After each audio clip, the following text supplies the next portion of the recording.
este negocio fue porque no tenía cómo pagarme la universidad. Yo estaba estudiando Derecho y me di cuenta en la carrera, porque estaba en la Ibero, que había muchos, como diría López Obrador, fifís, que les daba flojera pues hacer sus trabajos, ¿no? Entonces tenía que haber un Godínez, o sea yo, que les hiciera su trabajo y cobrara un dinero para poderme pagar la colegiatura. De ahí lo que pasó fue que había demasiados fifís. ¿Qué hacías para ellos?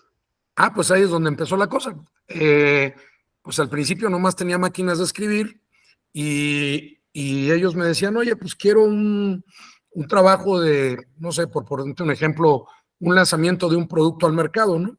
Y entonces yo me ponía a darle ahí en la máquina de escribir. Algunos me traían algo hecho a mano, porque pues en esas épocas todo se hacía en cuadernos. Otros pues simplemente me daban el concepto y yo lo tenía que desarrollar. Y por eso les cobraba un dinero. Entonces era cuando estaban empezando las computadoras, las Denki Corona y cosas de ese estilo, ¿no? ¿De qué Y me otras di cuenta, marcas te acuerdas? ¿De qué otras mandé. marcas ¿Qué otras marcas te acuerdas que circulaban en ese En esas tiempo? épocas era la marca Electra, Denki Corona y empezaba Acer, pero antes estaba Denki Corona. Entonces me di cuenta que con máquina de escribir estaba en un estado repetitivo de hacer las cosas porque me pedían varias veces lo mismo. Entonces pedí prestado, compré mis 2 primeras computadoras y estaba yo feliz porque ¿En dónde grababa. las compraste? Las compré porque no tenía dinero en Estados Unidos y me las traje de contrabando. Y las compré lo que ahora se llamaría un clon. Eran computadoras ensambladas, ¿no? Entonces, Sí. pues estaba yo feliz porque en mis floppies de 1.2, ni siquiera era de 1.4, grababa yo los trabajos y entonces abrí mi primera empresa que se llamaba Central de Datos. Y se llamaba Central de Datos porque me di cuenta que tenía la posibilidad de vender los trabajos de la Ibero en la WIC y los de la WIC en la NAWAC y así, ¿no? ¿En Entonces, qué año? ¿En qué año? cuando yo tenía 20 años, tengo 56, fue hace 36 años. Entonces, pues ya te imaginarás, las computadoras eran 8088 XT y cosas de ese estilo, ¿no? Ok. Y bueno, creo que ni siquiera había Windows, o sea, usábamos Framework, se llama. Entonces, bueno, pues me jaló el negocio porque Dios es grande y empecé a revender los trabajos de una universidad en otra y de otra en otra y empecé a ganar no nada más el dinero para pagarme las colegiaturas, sino que me empezó a sobrar dinero para comprar más compus. El tema fue que, no obstante estaba estudiando Derecho y no tenía ni la más remota idea de lo que era una computadora por dentro, en algún momento alguna computadora me falló y el monitor no prendió. Entonces, como tenía más de una computadora, pues la abrí y dije, pues mira, el monitor está conectado a esta tarjetita que hacer la tarjeta de video. Y bueno, pues para no hacerte el cuento largo, hice un intercambio de tarjetas, sí funcionó, y así me enteré que la tarjeta de video no funcionaba. Y pues ya le puse un poco más de atención para mis próximas compras y me di cuenta que una computadora no era otra cosa más que un motherboard, una memoria, un procesador, una fuente de poder, una tarjeta de video. En ese entonces había una tarjeta que controlaba los puertos, un disco duro, un teclado, un case y el monitor. Y entonces me regresé otra vez a Estados Unidos, pero ya no para comprar computadoras, sino había un gap de precios como de un 30% en ese entonces entre comprar las partes y comprar una computadora. Y ese gap tenía mucho que ver con el software, porque en esas épocas no había tanto internet y todos usábamos, o fue el boom de los clones, que realmente el boom de los clones mucho se debe al software pirata, porque era lo que generaba la diferencia de precios, ¿no? Claro. Entonces, pues compré como 10 computadoras en partes, las ensamblé y pues funcionaban bien. Y un día un amigo llegó que tenía un contacto en el Instituto Latinoamericano de la Comunicación Educativa a mis computadoras muy orgullosamente las nombré Keypro, Carlos Pro. Entonces, este cuate llegó y las vio y me dijo, oye, ¿y dónde compraste las Keypro? Ah, no, pues, y como buen vendedor le dije, no, pues es una marca muy acreditada en Estados Unidos, muy importante, ¿no? Oye, ¿me puedes conseguir más? Claro, ¿cuántos quieres? 7,000, claro, segurísimo, ¿no? Entonces, así nació Keypro, fue mi primer marca de computadoras, ¿no? Entonces, pues mi amigo era traviesillo, y pues obviamente lo que quería pues, era ganarse una comisión, para no hacerte el cuento largo, se cerró el negocio y así fue como entré en cómputo con 7,000 computadoras que había que ensamblar. Entonces ahí me enfrenté a mi primer reto, ¿no? Pues como vendedor siempre dices primero que sí y luego ves cómo arreglas el problema. Entonces, pues había dos pequeños inconvenientes. No tenía el dinero para comprar las 7,000 partes para hacer las computadoras y la segunda, pues es que no tenía los recursos para establecer una línea de ensamble. Entonces, lo del dinero lo arreglé pidiendo prestado y lo de la línea de ensamble, pues sí, tuvimos un problema técnico bastante grave porque no pudimos cumplir en tiempos. Entonces, lo hice saber a mi amigo, le dije, oye, me da mucha pena, pero pues no te voy a poder cumplir en ensamblar las 7,000 computadoras en el tiempo que tú me pides. Y él me dijo, se llamaba Raúl, y me dijo, Raúl, ¿sabes qué? Pues esto es un concurso, no podemos quedar mal. Entonces me vas a entregar 7,000 cases y ya luego que Dios nos agarre persinados y y pues ya se tomará como garantía y ya las irás reparando. Yo le dije, bueno, pues si tú dices que así se hace, pues así se hace, ¿no? Y así lo hicimos. Y entregamos como 1,000 armadas y otras 6,000, pues que eran de fantasía, ¿no? La verdad. O sea, únicamente era el case con el floppy de 1.2, la fuente poder, el teclado, el mouse, y adentro, pues no tenían nada. Ya sabíamos que iban a fallar, ya sabíamos que iban a regresar y lo íbamos a arreglar.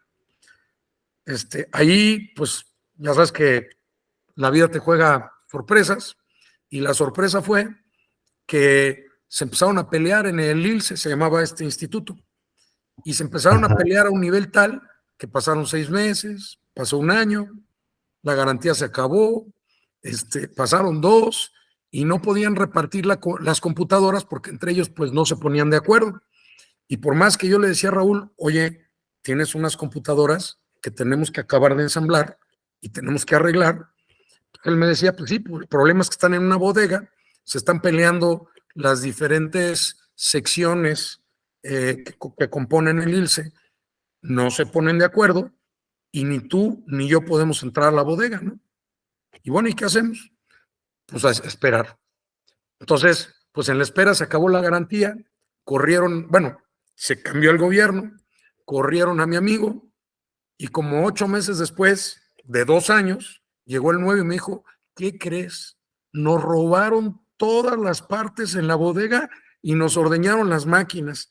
Y de las 7,000 que entregaste, nos ordeñaron, eran 5,000, nos ordeñaron 5,000 y solamente funcionan 2,000 o 1,000, ya no me acuerdo, ¿no?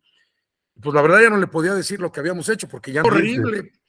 Alguien tenía que hacerlo, ¿no? Entonces, pues yo no quería hacer, yo no quería hacerlo, pero pues ahora sí que pasó. Entonces, pues yo sí le dije, oye, ya no le podía decir qué pasó, ¿no?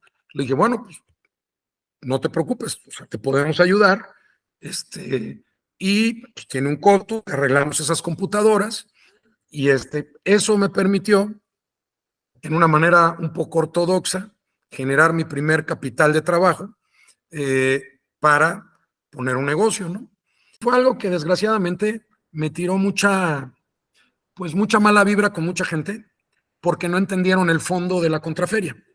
El fondo de la contraferia, creo que ni tú lo conoces, viene de Acer. Y te voy a decir por qué viene de Acer. Yo lo único que sé hacer en la vida es vender. Todo lo demás he tenido que aprender, pero es lo único que me sale naturalmente. Entonces, cuando yo estaba en la feria, pues yo fui el que más Aspires vendió. Vendí un promedio de 1,800 máquinas. Y de esas 1,800 fallaron 1,500. Entonces me acerqué con Martín Mejía y le dije, oye, en buena onda, pues no te puedo pagar. ¿Por qué? Porque ve esto, mira la cantidad de demandas en la Profeco que tengo y ve la cantidad de reclamos que tengo y en verdad tengo un problema. Por favor, ayúdame, Martín. Martín, que al día de hoy lo estimo mucho y podrás preguntarle que en algún momento lo saqué de apuros como con unos cuantos miles de máquinas que les vendí. En ese momento, su respuesta fue, pues fíjate que yo me voy público y me tienes que pagar o te voy a tener que demandar. Y eso no se lo debes de decir a un abogado. Entonces, y menos cuando lo que estás diciendo es justo, pero no es correcto, ¿no? Pues claro que es justo que me demandes si no te pago, pero no es correcto si lo que me vendiste no funciona. Lo correcto sería que me hubieras cambiado las máquinas. Entonces, pues ahí empezó la contraferia. Le dije, o sea, lo que me estás diciendo es que me joda, está bien, pues nos jodemos juntos, ¿no? Entonces renté el Poliforum. Erróneamente la gente piensa que tuve que ver con Joaquín Cepeda. Ahorita te explico la historia de ese güey. Y recibí, claro, nunca lo pudiera haber hecho, nuevamente, inexperiencia, nunca lo pudiera haber hecho si no me depone de fronting Ingram Micro. O sea, Ingram lo que hizo fue usar mi nombre para que el que se quemara fuera yo. Él se puso atrás muy tranquilito, Beto Monroy y Manuel Sainz, me surtieron wherever millones, vendimos tantos cuantos más, y el único que se tatemó fui yo, ¿verdad? Porque nadie habla mal de Ingram. Los pocos que se acuerdan dicen que Carlos es el Ojeis que se puso a hacer la contraferia. Lo que nadie entiende fue que fue Ingram y que yo fui un peón y que lo hice porque Martín Mejía en su momento me pasó a desgraciar mi negocio a través del problema que se dio con Acer. ¿Cómo acabó la historia de la contraferia? Pues en el momento que se acercó Adolfo Mejía, en el momento que se acercó, Adolfo Martín Mejía y, se me fue el nombre de, ¿cómo se llamaba el socio? Enrique Ojeda. En el momento que se acercó Enrique Ojeda y me dijo, oye, Carlos, y Luis Vado, ya no, nos estás haciendo mucho daño, ya párale, ¿no? Le dije, no, espérame, yo no te estoy haciendo ningún daño. Tú me hiciste mucho daño y yo estoy actuando en consecuencia. ¿Quieres que esté en la feria? Admite el daño que me hiciste y ahora me dejas entrar y me das un espacio. Entonces, en ese momento se acabó la contraferia, llegamos a un muy buen acuerdo, nos volvimos muy amigos otra vez, me dieron el espacio que necesitaba y fui uno de los vendedores más grandes de la feria en sus últimos años, hasta que la feria se agotó y ganaba yo más dinero por las fotos que se sacaban en mis Ferraris que por lo que vendía dentro de la feria, ¿no? O sea, ya eso era ridículo, ¿no? Ya esa fue la última feria en la que participé. Así fue como pasó. Ahora de las tiendas de grandes superficies, que ahora les llamamos retail. En ese momento yo tenía 12 tiendas, lo vi venir y esas 12 tiendas las hice con 12 socios, uno en cada ciudad, y pues ellos ya estaban envalentonados porque les iba muy bien, ¿no? Entonces no me fue complicado venderles las tiendas y con ese dinero, la verdad es que yo ya no quise, o más bien no le vi oportunidad a competir contra un Office Depot. Mejor quise volverme su distribuidor. Entonces, ahí vino mi siguiente reto, ¿no? Mi siguiente reto es ¿qué les vendo?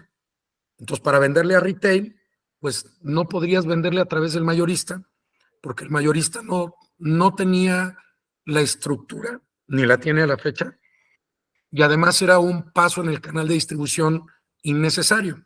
Lo que necesitaban las marcas era alguien que tuviera los contratos con lo que ahora le llamamos retail. Entonces un día fui a Liverpool y en Liverpool el comprador era mi amigo y me dijo, oye, quiero que me vendas memoria flash. Para serte sincero, yo no sabía ni qué era la memoria flash, pero pues como el burrito lo repetí, ¿no? Memoria flash. ¿Y a quién quieres? Pues quiero a Kingston. Bueno, pues qué bien. Entonces, lo único que hice fue, que eso sí lo hago bien, fue conseguir el nombre de quién era el dueño de Kingston, que era John Tu. conseguir quién era el representante en México, que era Oscar Martínez. Y fui con Oscar y le dije, oye, Oscar, pues yo tengo todo el retail. La verdad es que no tenía nada, pero a Oscarín le dije que tenía todo el retail, ¿no? Y tú todo no tienes nada. El retail está conmigo. El retail está conmigo, yo tengo todos los contratos, ¿no? Y entonces Oscarín me dijo, Carlos, pero es que, ya ves cómo es Oscar, es que me da miedo porque nos vamos a meter en un problema. Mira que yo, le dije, mira, tú consígueme una cita con John tú y yo lo arreglo. Y dicho y hecho, Oscar me consiguió una cita con John, y bueno, pues ya todo lo demás es historia. A John le caí muy bien, me dio la distribución exclusiva de los retails que él pensó que tenía, que no tenía, pero no estaba mintiendo, estaba proyectando un futuro, ¿no? Pero Claro. pues, es como que está primero el huevo o la gallina, ¿no? Necesitaba la marca para llegar a los retails y no había otra manera. Entonces ya con la distribución de Kingston, pues me dediqué a cumplirle a John mi promesa y para no hacerte el cuento largo, me volví el representante de Kingston en departamentales, en Liverpool, Sears, Sanborns, Palacio de Hierro, Chapur, Simaco, en cómputo y oficina en Depot, Max, Lumen, en autoservicios en Walmart, en ¿cómo se llama? Chedraui, Soriana, bueno, hasta en Farmás, Guadalajara y Oxxo acabé, ¿no? Entonces, en ese momento, sí adquirí, vamos a decir que un valor agregado y me empecé a distanciar un poco de lo que era el canal de distribución tradicional, porque ya no encajaba, ya no era un distribuidor que le compraba un mayorista para integrar una solución o para poner producto en tiendas. Más bien era un representante de marca especializado que le daba un valor agregado a marcas lo suficientemente grandes para tener un share en el mercado en México, pero no tan grandes como para tener una oficina. Una analogía sería, HP no me necesitaría nunca, pero claro, Kingston sí, aunque está en 165 países, no va a abrir 165 oficinas. De ahí me empezaron a caer en cascada N cantidad de marcas porque no tenían el canal de distribución.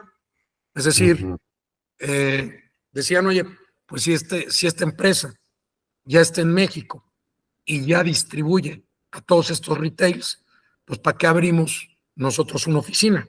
Mejor lo buscamos a él. Y así me cayeron otras 15 marcas, por no mencionar muchas, que fuimos representando. Ahí fue donde aprendí la traición. La traición era que más te tardabas en meterlos en el retail, en posicionarlos como marca, que ellos en darte una patada y tratar de entrar directo. La técnica del sapito. Del abogado. La técnica del sapito te brincaban. Me brincaban. Entonces ahí me entró el alma del abogado y pues muchos vieron su suerte conmigo y les costó un dinero. Pero yo no empecé, únicamente terminé lo que ellos empezaron. Kingston no, Kingston siempre fue muy fiel y Kingston siempre se portó a la altura y se sigue portando a la altura. Es por eso que no te menciono las otras marcas, porque no quiero hablar mal de las personas que me brincaron. De ahí me di cuenta, porque empecé a tener, ¿cómo le llamamos? Empecé a tener, copias, calca de lo que yo hacía, de otras empresas que se dieron cuenta que lo que yo hacía era negocio. Entonces de ahí me di cuenta que pues era una novia prestada, ¿no? Era cuestión de tiempo que me brincaran y se acabara el negocio. Kingston nunca lo hizo, pero lo pudo o lo puede hacer en cualquier momento. Por eso me nació el tema y por el expertise que tuve con John Tu de hacer proyectos, de generar marcas propias. La primera marca propia que generé fue en conjunto con John de Kingston. Hicimos las memorias Ferrari. También fue como el burro que tocó la flauta. Fui a los de Ferrari a decirles que como Kingston podíamos hacer memorias. Lo que no me di cuenta es que ellos pensaron que yo era Kingston. Entonces fue todo un lío llevar a John con la gente de Ferrari y a los de Ferrari con John, porque pues no se podían enterar que pues, yo no era Kingston, yo era un distribuidorcillo de Kingston, ¿no? Total, las cosas se dieron, John se hizo un más amigo mío, todo el equipo de Kingston siempre me ha apoyado en todo, Oscar, Irán, Carolina, etcétera. Y bueno, complementé Kingston con marcas propias. Entonces, pues me dediqué, porque John tú me enseñó, me dediqué a buscar en China cómo hacer mi marca propia. Vi una oportunidad en la parte de energía, la tomé. Para ese ¿En qué entonces, año? ¿En qué año? esto fue hace 15 años, Hace más o 15 menos. años. Tomé esa oportunidad, me costó mucho trabajo, porque pues en aquel entonces Saúl era don Saúl, ahora es mi amigo, ¿no? Pero pues llegar a Saúl era complicado, llegar a Luis Férez de Ingram era complicado, llegar a Fernando Miranda era muy difícil, pero bueno, al fin y al cabo lo que sí sé hacer bien es vender, y pues llegué a los mayoristas, y mucho llegué a los mayoristas porque ya tenía la entrada en retail. Entonces, no es lo mismo que un Forza, un CDP o un Vika, que jamás me van a poder competir en retail, Mm. traten de ganarme ahí, en ese segmento, a que yo genere un posicionamiento a través de estas tiendas y llegué con un mayorista a decirle, mira, yo soy el número 2 en el mercado de consumo. El 1 es Koblenz, indiscutiblemente. Y eso es por antigüedad, no por otra cosa. Entonces, ese posicionamiento en retail me dio la entrada en Canal, y en Canal pues, lo que hicimos fue nuestra tarea de participar en todos sus eventos, de ir a todas sus Floor Days, convenciones, etcétera. Al día de hoy, ser que cambió el mercado, el e-commerce se vuelve un jugador importante, entraron los retails, se vuelven otro jugador importante, que se volvieron muy insistentes en venderle a empresas como Supermex, como Decme, como Svenska, etcétera, que al día de hoy son grandes movedores de producto en el e-commerce, pero no han entendido que el e-commerce es un depredador. No lo ha entendido el mayorista, no lo ha entendido el distribuidor. Te lo platico como fabricante, mi historia con el e-commerce. Primero, vendíamos marketplace. Marketplace éramos uno más, ¿no? Después dejamos de vender marketplace y le vendíamos a los mayoristas. Entonces, para que le vendieran a los distribuidores.